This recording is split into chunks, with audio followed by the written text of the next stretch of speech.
मनुष्य की परछाई हमेशा उसके साथ रहती है। कहते हैं कि जन्म से लेकर चिता तक परछाई साथ रहती है। इससे ये बात तो तय है कि जन्म जन्म का आपका साथी केवल और केवल परछाई है। आप चाहे किसी भी रूप में जन्म लो, परछाई निरंतर आपके साथ रहती है।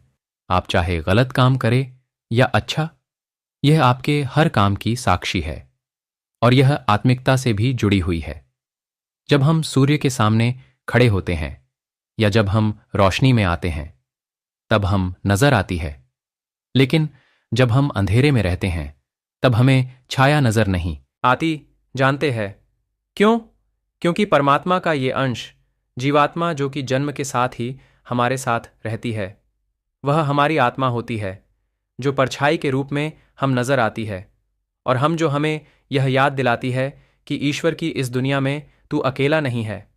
मैं जीव आत्मा के रूप में तेरी छाया बनकर हमेशा तेरे साथ हूं।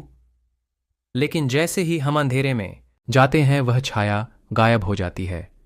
तब भी हमारी परछाई हमारे पास रहती है, पर वह दिखाई नहीं देती क्योंकि वह हमारे शरीर के अंदर होती है। अंधेरा बुरी शक्तियों का प्रतीक है।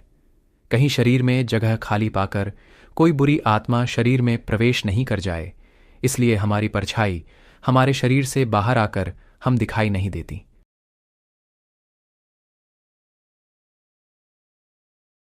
जैसे कि हमारी आत्मा हमारे शरीर में निवास करती है, अगर हम अपनी परछाई को ध्यान से देखें तो हमें यह बात समझ में आएगी कि हमारी आत्मा अनंत और अद्वितीय है। हमारी परछाई हमें यह याद दिलाती है कि हम एक अद्वितीय व्यक्ति हैं जो इस जगत में अपनी अलग पहचान बना सकता है। हम अपने आत्मा के असली रूप को पहचान सकते हैं और अपने जीवन को अद्वितीय बना सकते हैं। आपके पीछे चलती अपनी अलग दुनिया कैसी लगी? आपकी परछाई आपके साथ बदलती है, जैसे आप बदलते हैं वो भी आपके साथ बदलती है। आपकी परछाई आपके अंदर की एक ऐसी ताकत जो आपके साथ रहते हुए भी आपके किसी काम में दखल नहीं देती है। आपके अच्छे बुरे गवाह आपकी परछाई ही है। अब भी बस इतना ही।